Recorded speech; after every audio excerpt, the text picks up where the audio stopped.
multiplication theorem on probability.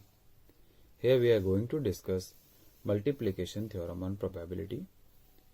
We have done in conditional probability that conditional probability of event A when B has occurred. Probability of event A when B has already occurred is probability of A intersection B by probability of B. Similarly, we can say that probability of B when A has occurred is probability of A intersection B divided by probability of A. Now we can change these formulas. इन दोनों को हम change करके इस multiplication form में लिख सकते हैं. Denominator is multiplied here. Here also denominator is multiplied here. So we are getting two formulae. Probability of A intersection B equals to probability of B multiplied by probability of A when B has occurred. Or we can write it as probability of A intersection B is equals to probability of A when and multiplied by probability of B when A has occurred. तो ये दो event जब एक साथ होते हैं, पहले अगर इवेंट A हुआ है तो ये केस आ गया, फिर उसके बाद event B when A has occurred, A event के होने के बाद probability of occurrence of B आ गया है. अपर केस में देखें, यहाँ इवेंट B पहले हुआ है, इवेंट B के होने के बाद इवेंट A होता है. So these two rules are called multiplication rule of probability, and this is based on this theorem, multiplication theorem on probability. Now if we have three events, अगर event 3 है, event A, event B and event C, and if we need to find probability of occurrence of all these three events, event A, B और C तीनों के होने की probability of occurrence of A, पहले event हुआ, उसके बाद probability of occurrence of B given that A has already occurred. A given है कि A हो चुका है तो उसके बाद B की probability. अब इवेंट A और B यहां तक हो चुका है, ये टोटल क्या है, probability of A and B. देखें probability of A intersection B, ये यही वैल्यू है. Now after these two events, probability of occurrence of event C when it is known that A and B has already occurred. A and B हो चुके हैं, उसके बाद C के होने के chances. So there are three event. पहले A हुआ, फिर B हुआ given that A has occurred, फिर C हुआ given that A and B have already occurred. So ये भी multiplication rule है for more than two events. दो से ज्यादा इवेंट के लिए इस तरह का multiplication rule हुआ. Now next topic is independent events. Two events are said to be independent if PA intersection B equals to PA into PB. अगर probability of A intersection B A and B find करना है और वो PA into PB के equal आता है तो हम कहते हैं events are independent. अब event independent के केस में यहाँ था जनरल रूल A और B when A has occurred, यहाँ भी B है बट वो A की कंडीशन नहीं है. ऐसा क्यों? क्योंकि ये इंडिपेंडेंट इवेंट्स के केस हैं. तो ये फॉर्मूला सिर्फ इंडिपेंडेंट केस में एप्लीकेबल है और ये एक यूनिवर्सल फॉर्मूला है. Universal means it can be applied for independent events as well as for not independent events. Events independent हैं या नहीं है, ये फॉर्मूला हर जगह एप्लीकेबल होगा.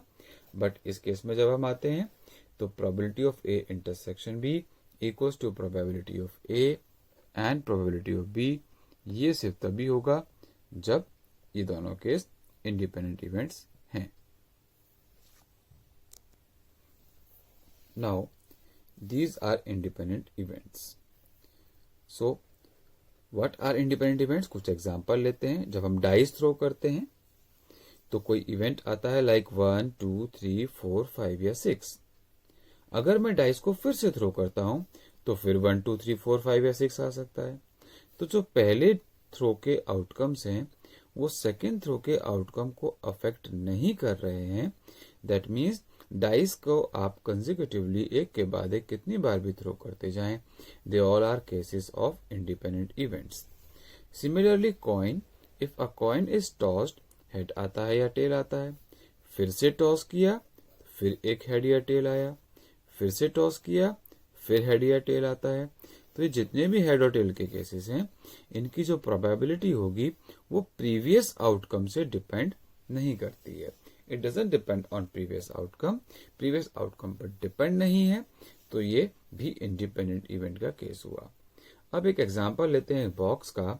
If there are 6 red ball and 4 white ball, और ये अगर विद रिप्लेसमेंट का केस है। विद रिप्लेसमेंट मीन्स जो भी हमने बॉल ली है वो हमने वापस उसको रिप्लेस किया है। So if there are 6 red ball and 4 white ball, with replacement का केस है। पहली बॉल अगर रेड निकल कर आती है तो 6/10 प्रोबेबिलिटी होगी। उसके बाद दूसरी बॉल अगर हम व्हाइट निकालते हैं, when it is known that first was red, तो ये 4/10 होगा, क्योंकि जो ये रेड बॉल है वो वापस रिप्लेस कर दी गई है। Again we have 10 number of balls, total number of ball 10 है, और व्हाइट तो 4 बॉल थी ही। So probability of white in this case will be 4/10। अगर एक रेड निकल चुकी है, उसको रिप्लेस किया, वापस डाल दिया, फिर व्हाइट की प्रोबेबिलिटी हमने फाइंड की है। सिमिलरली अगर एक रेड बॉल ड्रॉ हो चुकी है, उसके बाद हम फिर से एक रेड बॉल ड्रॉ करना चाहते हैं, सेकेंड रेड बॉल, तो probability of red ball will be 6/10। एक बार और हम रेड बॉल अगर निकालना चाहते हैं विद रिप्लेसमेंट के केस में, तो फिर से प्रोबेबिलिटी विल बी 6/10। सो क्योंकि ये केस था विद रिप्लेसमेंट का, नंबर ऑफ आइटम्स जो भी प्रोडक्ट है या बॉल है यहाँ पर, they are not going to decrease. जब नंबर ऑफ बॉल सेम रहेगा तो प्रोबेबिलिटी 6/10 कितनी बार भी आप निकाल लें वो 6/10 ही रहेगा। So all these 3 cases are examples of independent event. Dice throw करते जाइए कितनी बार भी, कॉइन को टॉस कर दीजिए, इंडिपेंडेंट इवेंट है, पहले क्या आया है वो डिपेंड नहीं करता है नेक्स्ट आउटकम पर, प्रीवियस आउटकम पर कोई आउटकम डिपेंड नहीं होगा। और जितने भी विद रिप्लेसमेंट के केस हैं, ये सभी केस होते हैं इंडिपेंडेंट इवेंट के। Now if we consider example of without replacement, without replacement में भी अगर इसी बॉक्स की बात करें containing 6 red ball and 4 white ball, तो यहाँ पहली रेड की प्रोबेबिलिटी होती है 6/10। एक उसके बाद अगर हम व्हाइट को ड्रॉ करते हैं देन प्रोबेबिलिटी विल बी 4/9। तो यह total number of ball has reduced and white भले ही सेम था, बट एक नॉर्मल केस में अगर मैं व्हाइट पहले ही ड्रॉ करता out of 6 red ball and 4 white ball, तो फिर एक व्हाइट बॉल की प्रोबेबिलिटी फर्स्ट अटेम्प्ट में होता 4/10, but here it is 4/9। That means this white ball depends on its previous outcome. यहाँ ये डिपेंड करता है कि पहले कौन सी बॉल ड्रॉ हुई है, तो ये डिपेंड का केस हुआ, डिपेंडिंग का केस हुआ। नेक्स्ट केस लेते हैं रेड बॉल। रेड बॉल की प्रोबेबिलिटी अगर एक रेड निकल चुकी है उसके बाद रेड बॉल की प्रोबेबिलिटी 5/9। ना total number of red ball भी कम हो गया है और red plus white total ball भी 9 रह गया। एक और रेड बॉल निकालते हैं, रेड नंबर 2 है, रेड नंबर 3 और एक कम हो गई है रेड बॉल, अब 4 रह गई हैं आउट ऑफ 8 बॉल। तो इस तरह से ये प्रोबेबिलिटी रिड्यूस होती जा रही है, चेंज होती जा रही है। ये विदाउट रिप्लेसमेंट का केस था। ये जितने भी केस हैं these are cases of not independent cases. ये इंडिपेंडेंट नहीं है, दे आर नॉट इंडिपेंडेंट। तो जो भी विदाउट रिप्लेसमेंट का केस होता है वो नॉट इंडिपेंडेंट के एग्जाम्पल होते हैं। Now let's solve questions of discuss questions of exercise 13.2. Question number 1 is probability of A is given 3/5, probability of B is given 1/5. We have to find probability of A and B, A intersection B, if A and B are independent event. And we have just discussed that in case of independent event, probability of A intersection B is equal to PA into PB. Now PA into PB is PA 3/5, PB 1/5, we are getting 3/25 as answer. So ये answer आ गया है। Question number 2 is 2 cards are drawn at random without replacement. Without replacement का case है out of deck of 52 cards and we have to find probability that both cards are black. तो black 1, black 2 दोनों card black आने चाहिए, इसकी probability find करनी है। We have just learnt that probability of A intersection B is probability of A multiplied by probability of B when A has occurred. ये independent का case नहीं है, this is case of general, all possible outcomes, जो भी हो सकता है, कोई भी केस है, नॉर्मल केस है, मीन्स ये इंडिपेंडेंट के लिए भी एप्लीकेबल होगा और नॉट इंडिपेंडेंट के लिए भी एप्लीकेबल होगा। We can say that this is a kind of a type of universal rules. ये यूनिवर्सल है, यूनिवर्सल रूल है, मल्टीप्लिकेशन रूल है, मतलब इसके लिए कोई कंडीशन होना जरूरी नहीं है। कंडीशन होती है तो वो एक ये कंडीशन वाला फॉर्मूला है। This is only for independent event and this formula is applicable for all kinds of events. तो we have to find probability of B and B1 and B2. Two black balls, both cards are black, B1 and B2. Now first card is black, 26 by 52, because there are total 26 black cards in a deck. Second card black when it is known that first was black. अगर एक black card निकल चुका है और without replacement का case है, draw हो चुका है, तो फिर अब number of black card is not 26, it has reduced to 25. ये 25 हो चुका है, एक कम हो गया है, and total number of card is 51. We'll just multiply and get this answer. Now let's move on to question number 3. In question number 3, we are given that there are 15 oranges, out of which 12 are good and 3 oranges are bad. This is total number of oranges.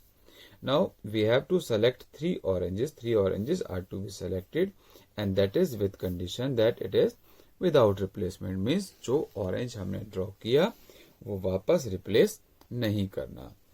तो replacement नहीं है तो independent तो होगा नहीं। Question में given है if all 3 oranges are found to be good, then this box is approved for purchase. हम इस बॉक्स को अप्रूव कर लेते हैं फॉर द सेल। तो 3 ऑरेंज का सैंपल लेना है, अगर वो तीनों के तीनों ठीक निकलते हैं तो ये अप्रूव हो जाएगा, and we have to find probability of this approved. That means first is good, second is good and third is good. G1, G2, G3 तीनों के तीनों ऑरेंज गुड आने चाहिए, because we need to find probability that it is approved. Now G1, G2, G3, this is also multiplication rule. पहले G1 की probability, then G2 when G1 has already occurred, फिर G3 when G1 and G2 both have occurred. पहली good की probability good orange total 12 है out of 13, तो ये हो जाता है 12 by 15 आउट ऑफ 15, टोटल 15 है, 12 plus 3। अब एक गुड अगर ड्रॉ हो चुका है तो number of good oranges left out is 11, तो ये 11 आता है और टोटल ऑरेंज रहे हैं 14। तो सेकंड गुड के सेलेक्ट होने की प्रोबेबिलिटी 11 by 14 है। अब एक ऑरेंज और कम हो गया है, we have to draw another good one when it is known that 2 good have already been drawn.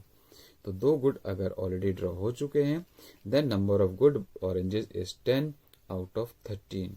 We have to multiply and simplify this. Now let's move on to question number 4. In question number 4, we are given that a coin and a die are rolled. एक coin को toss किया और एक die को role किया। Die हम singular के case में कहते हैं, डाइस हम प्लूरल के केस में कहते हैं। Die is used when only one die is there, एक ही डाई है, एक से ज्यादा डाई होती है तो उसको हम डाइस कहते हैं, लाइक पेयर ऑफ डाइस। अब यहाँ 2 इवेंट डिफाइंड हैं। A is defined as head, B is defined as 3 on the die. क्योंकि पहले कॉइन को टॉस किया है तो हेड या टेल 2 आउटकम आ सकते हैं। उसके बाद एक डाई को रोल किया गया या थ्रो किया गया, वहां पर 3 आने के चांस को हमें फाइंड करना है। नाउ बोथ हैव टू को अकर, एक साथ होने हैं दोनों outcome. We have to check whether these 2 events are independent or not independent. Probability of A intersection B for any type of condition, जहां कोई रेस्ट्रिक्शन नहीं है, इंडिपेंडेंट या डिपेंडेंट का केस हमें नहीं देखना, तो ये यूनिवर्सल लॉ है, मल्टीप्लीकेशन रूल ऑफ प्रोबेबिलिटी है। In this multiplication rule of probability first case is a means head, head के आने की प्रोबेबिलिटी है 1/2 और बी यानी कि 3 के आने की प्रोबेबिलिटी है 1/6। एक डाइस के आउटकम होते हैं 1, 2, 3, 4, 5 या 6। Now out of these 6 items इस 3 के सेलेक्ट होने की प्रोबेबिलिटी है 1/6 when it is known that first was head. अब पहले हेड आया या टेल आया उससे कोई फर्क नहीं पड़ने वाला, because this is case of selection of or getting of 3 on the dice. यहाँ 3 के आने के चांस फाइंड करने हैं, तो ये 3 की प्रोबेबिलिटी है 1/6। दोनों को मल्टीप्लाई किया तो 1/12 आता है। Now if we check probability of A is half, probability of B is 1/6 independently। अगर सिर्फ इसको अलग से देखते तो 1/6 है। इन दोनों के मल्टीप्लाई करते हैं तो वो भी A इंटरसेक्शन B के इक्वल है। Since probability of A intersection B is equals to PA into PB, we will say that A and B are independent events। A और B independent events हैं। In question number 5, we are given a die is marked with 1, 2 and 3 number in red color, 4, 5, 6 in green color. Now event A is defined as even number। even number क्या क्या है 2, 4 और 6। और red card B is defined as a red। Red कौन कौन से हैं ये क्वेश्चन में ही गिवन है। रेड है 1, 2 और 3। ये रेड की प्रोबेबिलिटी और केसेस और ये इवन के केसेस। और यहीं अगर हम देखते हैं तो A intersection B, A intersection B क्या क्या है, यानी कि दोनों में से कॉमन क्या है, दैट इज 2। वो हम यहाँ लिख चुके हैं। तो A की प्रोबेबिलिटी यानी कि इवन नंबर आने के chances 3 out of 6, 3 favourable, total 6 outcomes. Probability of B यानी कि रेड के आने के चांसेस 3/6, क्योंकि रेड भी 3 आउटकम्स है, 1/2।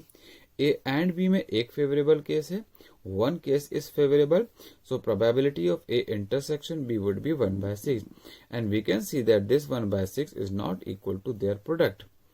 PA intersection B is not equals to PA into PB। अब ये इक्वल नहीं है, so we will say that A and B are not independent events। ये independent event नहीं है। Now let's move on to question number 6।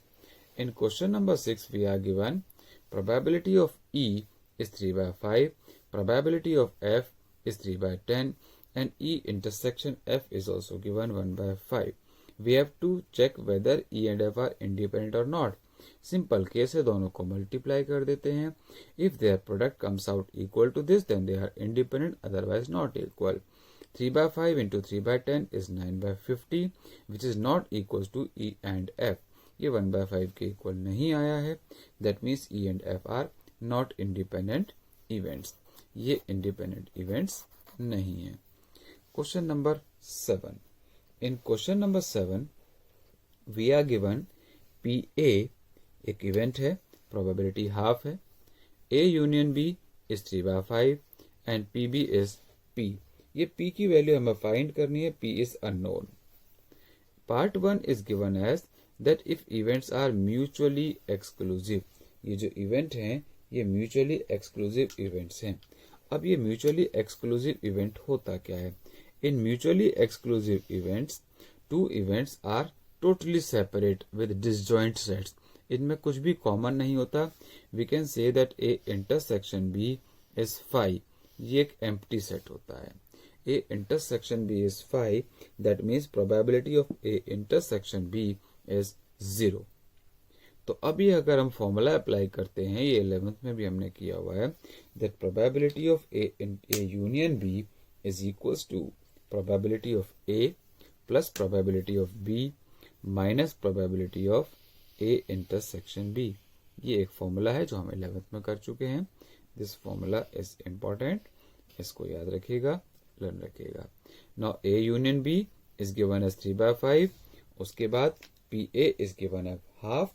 PB की value है P और PA intersection B is 0। Why 0? Because they are disjoint और mutually exclusive sets.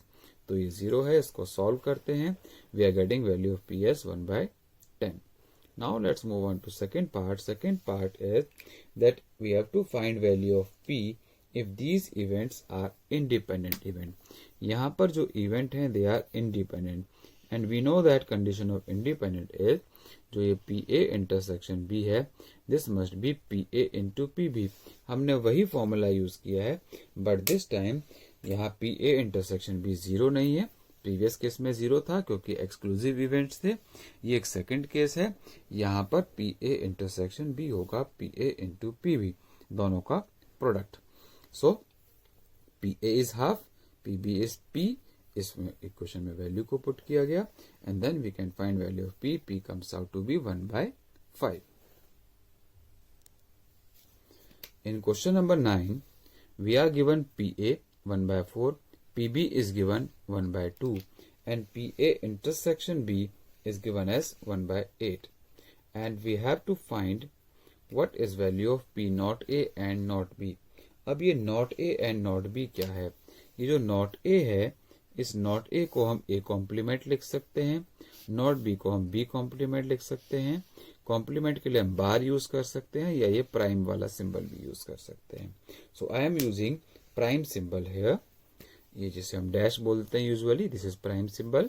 So P not A complement and intersection है तो उसे and बोलते हैं, यूनियन को हम और बोलते हैं. सो P not A and not B दोनों पर अलग अलग कॉम्प्लीमेंट है, इसको होल पर कॉम्प्लीमेंट लेना होगा तो इंटरसेक्शन विल बिकम यूनियन, और अगर यहाँ यूनियन होता तो ये हो जाता intersection. Now this is PA union B whole intersection, whole complement. अब ये होल का कॉम्प्लीमेंट मतलब 1 माइनस कर दीजिए, 1 minus A union B is not of A union B. किसी भी इवेंट का, जैसे ये एक बेसिक कंडीशन है, आप कर चुके होंगे पहले भी, कि प्रोबेबिलिटी ऑफ नॉट A अगर फाइंड करना है तो ये होता है 1 माइनस प्रोबेबिलिटी ऑफ A. किसी भी इवेंट के नहीं होने के चांस 1 में से माइनस कर देते हैं तो मिल जाता है. तो ये probability of A union B के नहीं होने के चांस होंगे 1 minus probability of A union B. Now here A union B is, formula है PA plus PB minus PA intersection B. So we have this formula that this is equals to PA plus PB minus PA intersection B. इसको 1 में से minus किया, we can put all values and then simplify. So this was question number 9. In question number 10 we have to find probability of not A or not B. यहाँ word और लगा है, और का मतलब होता है यूनियन, नॉट का मतलब A complement, not B is for B complement, और मतलब यूनियन. अब दोनों का अलग अलग कॉम्प्लीमेंट है, पूरे का होल लेना होगा तो union will become intersection. So not A और not B, A complement union B complement is A intersection B whole complement. यहाँ पर इंटरसेक्शन क्यों हुआ? क्योंकि अब हम ये होल ब्रैकेट पर ला रहे हैं साइन. अगर ये होल ब्रैकेट पर आता है then it is A intersection B. Now P A intersection B whole complement is 1 minus of A intersection B. किसी भी टर्म का नॉट फाइंड करना है तो 1 माइनस कर देंगे. अब P A इंटरसेक्शन B, ये पूरी वैल्यू यानी कि नॉट A और नॉट B, ये इसके इक्वल, ये इसके इक्वल, ये इसके equal, this is given equal to 1/4. Question में गिवन है the probability of not A और नॉट B इज 1/4. नाउ 1/4 है, इसको सॉल्व कर लेते हैं. So we are getting PA intersection B is 1 minus 1/4 which is 3/4.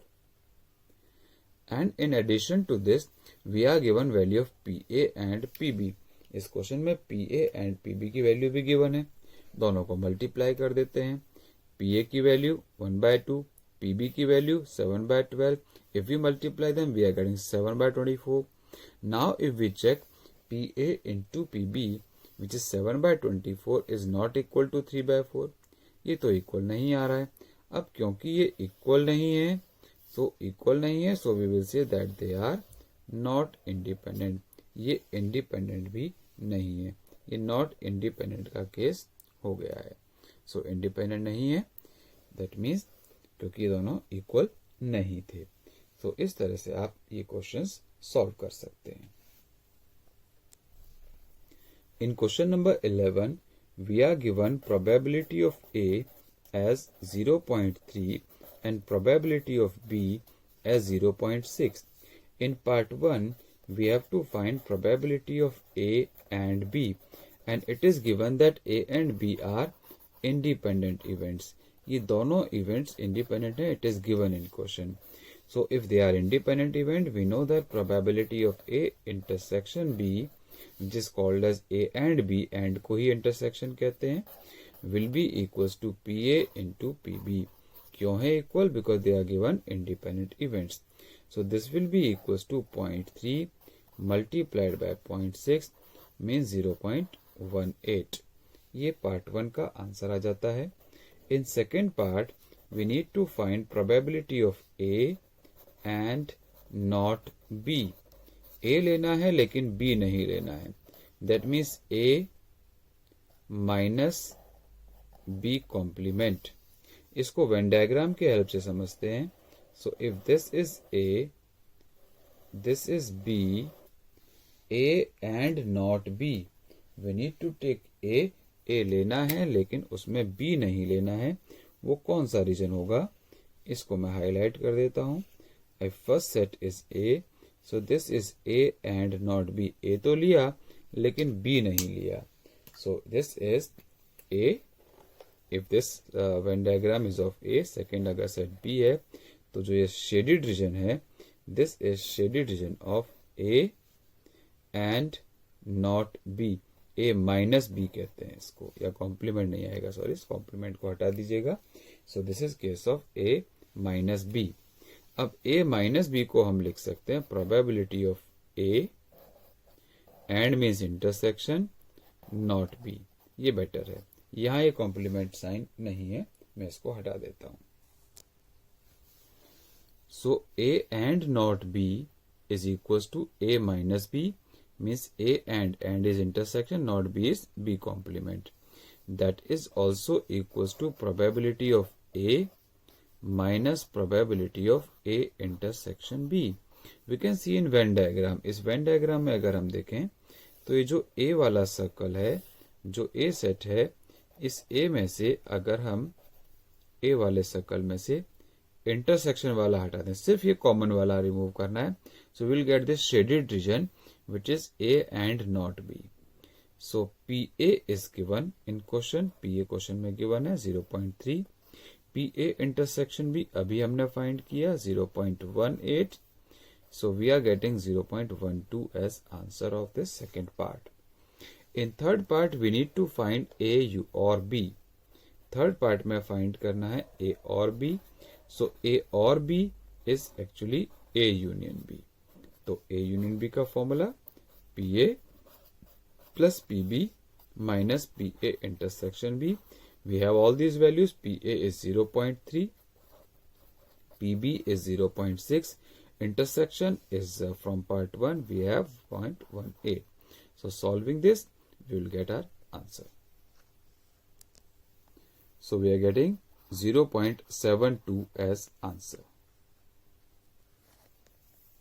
In part 4, fourth part of this question, we need to find probability of neither A nor B. A भी नहीं है और B भी नहीं है, A और B में से कोई भी नहीं है, that means not A and not B. यहाँ कहीं और नहीं है, ये दोनों एक्सक्लूड करने हैं, A भी हटाना है, B भी हटाना है. Not A and not B can also be written as probability of A union B whole complement. Whole complement करना है तो intersection will become union. If it was union then it would have been intersection. Now किसी का भी whole complement find करना है. A union B whole का not is 1 minus of probability of that thing A union B, and A union B अभी हमने find किया है previous part में, we can use that value 0.72 है अगर, so we will get our answer as 0.28. This will be this answer. Now next question, question number 12.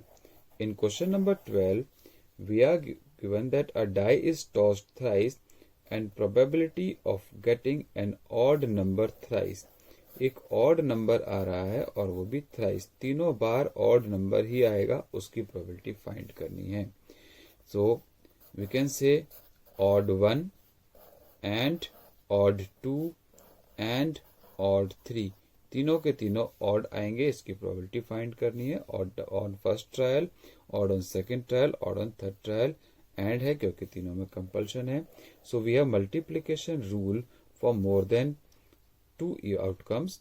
So probability of first outcome and probability of second outcome and probability and third outcome तीनों एक साथ होंगे, इसकी probability first outcome multiplied by second outcome, given that first outcome have already occurred, and then third outcome given that odd 2 and odd 1 have already been occurred. O is odd here. तो odd के आने के chances क्या होते हैं? अगर dice को throw किया जाता है तो ऑड नंबर है 1, 3 और 5. सो इसकी प्रोबेबिलिटी होगी 3/6 and 3/6 is equal to 1/2. So I am taking this as 1/2. पहला आंसर आया 1/2. अब अगर एक ऑड आ चुका है तो फिर से ऑड आने के चांसेस क्या होंगे? वी हैव डिस्कस्ड ऑलरेडी कि जो कॉइन के केसेस हैं या जो डाइस के केस होते हैं ये हमेशा बाय डिफॉल्ट इंडिपेंडेंट इवेंट ही होते हैं. तो अगर पहली बार ऑड आ गया तो फिर से ऑड आने के चांस कम नहीं होने वाले हैं. वो अभी अगेन 3/6 ही है, दैट इज 1/2. फिर क्रॉस करते हैं, फिर हमने डाइस को देखा तो अगेन ऑड आने के chances 1/2. So this way total answer required probability is 1/8. So this is case that there are all odd. ये तो तीनों odd आए हैं. क्वेश्चन ये नहीं है. क्वेश्चन में हमें फाइंड करना है that odd number is at least once. कम से कम एक बार odd आया है. ये हमने फाइंड कर दिया that all are odd. तो अब मैं मेन क्वेश्चन पर आता हूं that यहां कहा गया है कि at least वंस, कम से कम एक बार ऑड जरूर आया है. तो कम से कम एक बार ऑड आने के चांसेस क्या होंगे? हम इसको लिख सकते हैं 1 माइनस प्रोबेबिलिटी इज नन. एक बार भी ऑड नहीं आया है, उसके आने के चांसेस क्या होंगे? देखिए, कम से कम एक बार ऑड आने को प्रोबेबिलिटी फाइंड करनी है, हम 1 माइनस नन ऑड भी कर सकते हैं. ऐसा हम क्यों कर सकते हैं? चलिए हम इसके पहले केस देखते हैं. अगर मैं 3 बार ट्रायल करता हूं तो मेरे पास जो नंबर ऑफ ऑड हैं, ऑड कितने आ सकते हैं, कितनी बार मिल सकते हैं या कितनी बार सक्सेस मिल सकती है? हो सकता है एक बार भी ऑड ना आए, हो सकता है एक बार ऑड आ जाए, 2 टाइम्स ऑड, 3 टाइम्स ऑड. 3 से ज्यादा ऑड आ नहीं सकते. तो 0 ऑड का मतलब है ऑल इवन. कोई भी इवन ऑड नहीं आया. एक बार ऑड आया है, दैट मीन्स एक तो ऑड है लेकिन बाकी के 2 इवन है. Odd even even, even odd even and even even odd. Similarly double odd का मतलब है odd odd even, odd even odd, even odd odd. All odd में ये वाला केस आ गया, ऑड ऑड ऑड. अभी जो हमने केस डिस्कस किया वो ये वाला डिस्कस किया है, उसकी यहाँ इस क्वेश्चन में जरूरत नहीं है. क्वेश्चन की लैंग्वेज कुछ और है. क्वेश्चन में कहा गया है that we have to find probability that at least one odd occurs. अब at least one odd वाले जो केस हैं, at least one odd वाले ये सारे केस हैं. These 7 cases are of at least one. अब ये 7 केस फाइंड करने से अच्छा है मैं ऑल इवन वाला केस फाइंड कर लूं. तीनों इवन है. सो 3 इवन की प्रोबेबिलिटी को अगर फाइंड करके, यानी कि नन ऑड, एक भी ऑड नहीं का मतलब सारे इवन है, मैं इसको ये भी तो लिख सकता हूं ऑल इवन. अब ऑल इवन 3 बार ट्राई किया गया है. 1 minus probability of even and E2 and E3.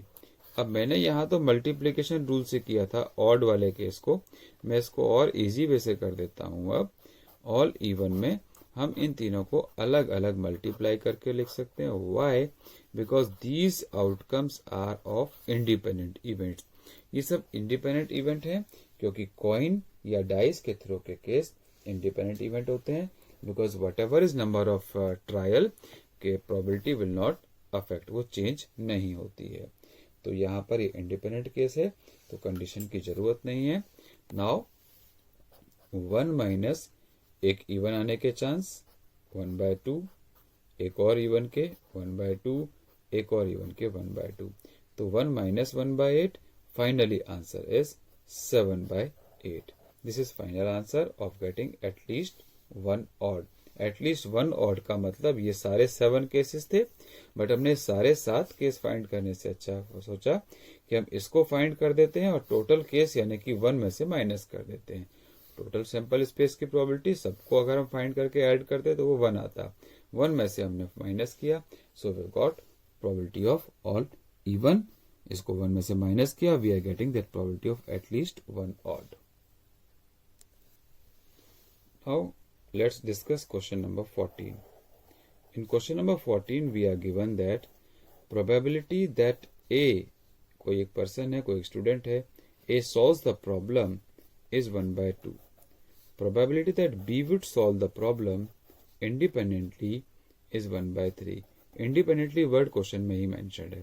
दोनों इंडिपेंडेंटली सॉल्व करते हैं, दोनों के अलग अलग चांस दिए हुए हैं.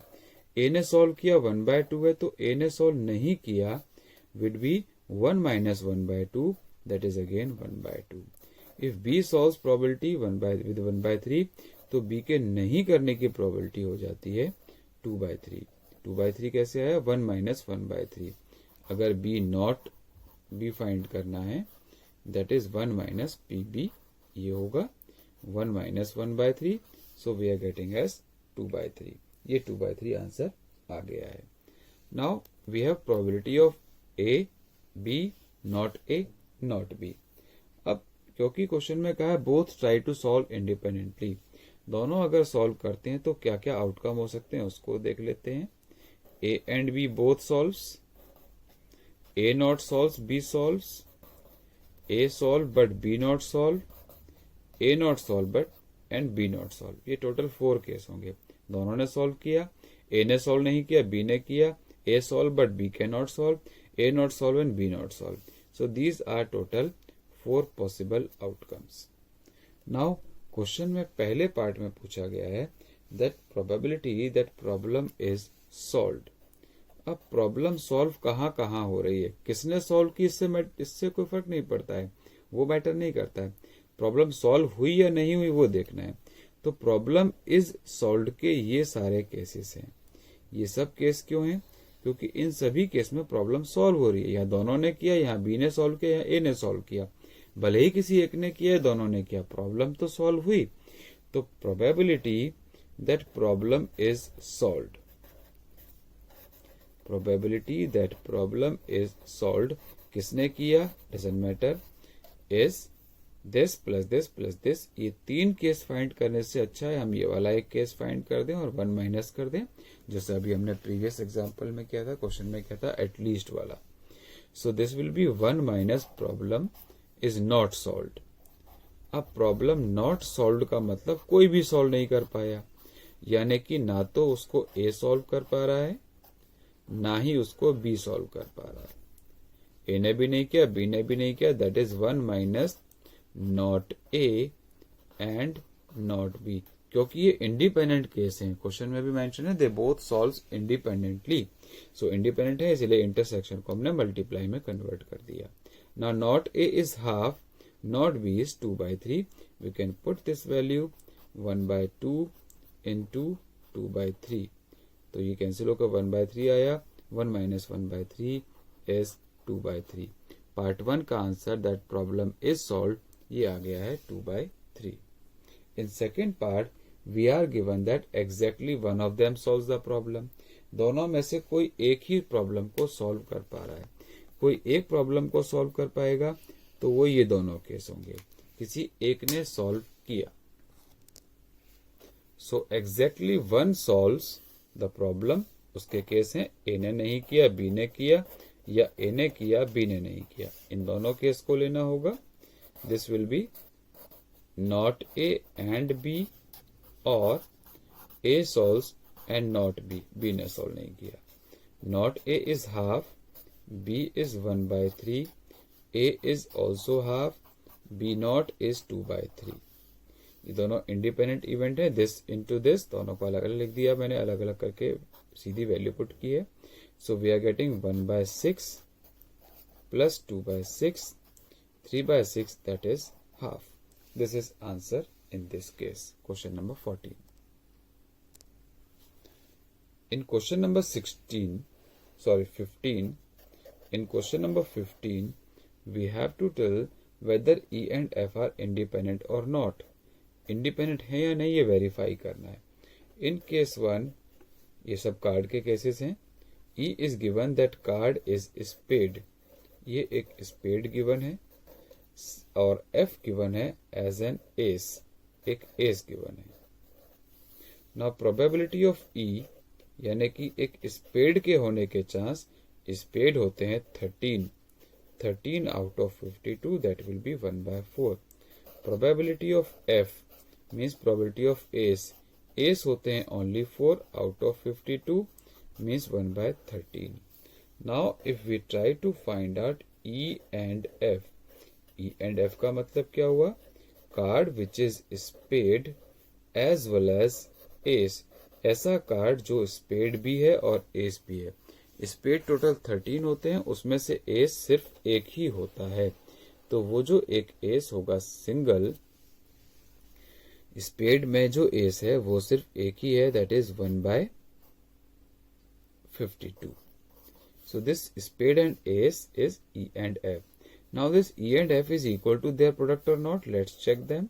Probability of E into probability of F is 1/4, 1/13, 1/52.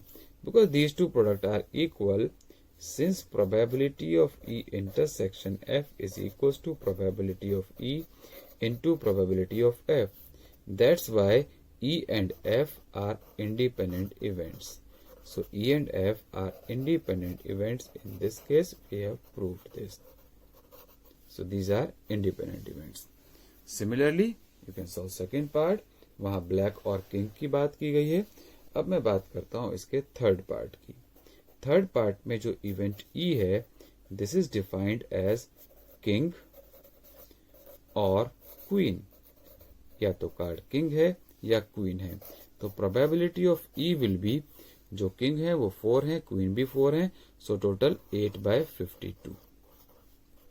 4 से कैंसिल करते हैं तो 2/13. F is an event that card is a queen और जैक. अब हम देखें कि ऐसे कितने कार्ड हैं जो क्वीन है और जो जैक हैं. जो क्वीन भी हो या जैक हो, दोनों में से कोई एक हो. क्वीन होती है टोटल 4 और जैक होते हैं 13. लेकिन जैक और क्वीन में से एक कॉमन भी है. We can check them. दो जैक है, सॉरी जैक भी 4 है, ये भी 4 है, तो टोटल 8/52 आता है. So we are getting again 2/13. Now let's move on to their intersection. जब हम बात करते हैं E and F, यानी कि ऐसे कार्ड जो इसको भी सेटिस्फाई करे, इसको भी सेटिस्फाई करे, we can say which is common in both. दोनों में कॉमन सिर्फ क्वीन क्वीन है. So E and F will be only queen. King यहाँ है बट यहाँ नहीं है, जैक यहाँ है F में तो वो E में नहीं है. But all cards of queen are in both E and F. तो इंटरसेक्शन में क्वीन के कार्ड आते हैं.